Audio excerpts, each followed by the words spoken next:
Good morning বন্ধুরা। আজ last one day match, মানে শ্রীলঙ্কার সাথে 3 ম্যাচ ওয়ানডে সিরিজের লাস্ট এবং ফাইনাল ওয়ানডে ম্যাচ।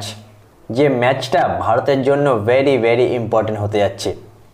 আজকেও দুপুর 2:30 থেকে ম্যাচটা কলম্বোতেই খেলা হবে। আর যে ম্যাচটা ঘিরে আছে অনেক আশা, অনেক প্রত্যাশা। তার কারণ 3 ম্যাচ ওয়ানডে সিরিজের প্রথম ওয়ানডে ম্যাচটা আমরা একটা ম্যাচ 1 রান করতে পারিনি, ম্যাচটা টাই হয়ে যায়।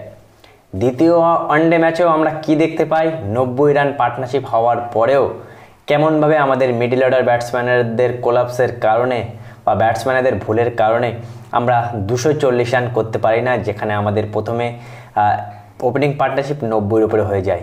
কল্পনা করলেও কেমন লাগে। আর সেই কারণেই কিন্তু আমরা ওই ম্যাচটা হেরে যাই। 208 রানে আমরা অল আউট হয়ে যাই, বাজেভাবে হেরে যাই।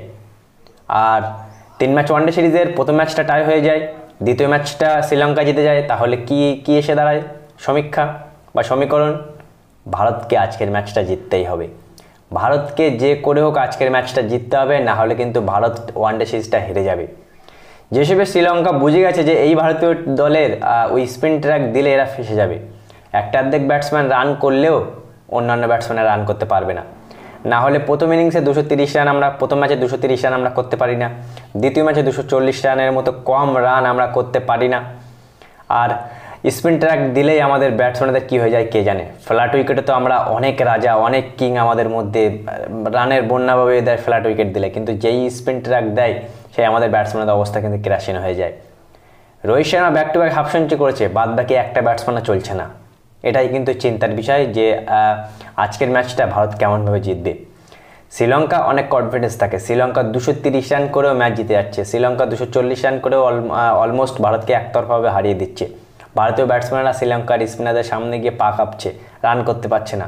এটা কিন্তু সত্যি ভাবার বিষয়। গম্ভীরের কোচিংয়ে তো টি20 সিরিজটা আমরা একতরফাভাবে 3-0 জিতে গিয়েছিলাম, কিন্তু রোহিত শর্মার ক্যাপ্টেন্সিতে যে হিসেবে ওয়ানডে সিরিজটা আমরা শুরু করেছি বা দুটো ম্যাচ হওয়ার পরে যে রেজাল্টে এসে দাঁড়িয়েছি, এটা কিন্তু সত্যি খুবই দুঃখজনক, যেটা আমরা ভারতবর্ষের একেবারে আশা করিনি। সেই জন্যই বন্ধুরা, এই ওয়ানডে সিরিজটা 1-1 ড্র করার জন্য কিন্তু আজকের ম্যাচটা ভারতের জন্য ভেরি ভেরি ইম্পর্টেন্ট। ভারতকে যে করে হোক আজকের ম্যাচটা জিততে হবে, না হলে কিন্তু ওয়ানডে সিরিজটা হাতছাড়া করবে ভারতীয় দল। বোলারদের কাজ কিন্তু বন্ধুরা করে যাচ্ছে, প্রত্যেক ম্যাচে বোলাররা ভালো করছে, কিন্তু আমাদের ব্যাটসম্যানেরা একেবারে ম্যাচ ডুবিয়ে দিচ্ছে। এখন দেখা যাক যে আজকে ব্যাটসম্যানেরা কতটা দায়িত্ব নিয়ে খেলে ভারতকে এই বিপজ্জনক ম্যাচে, যে ম্যাচটা ডু আর ডাই ম্যাচ, এই ম্যাচে ভারতকে জেতায়।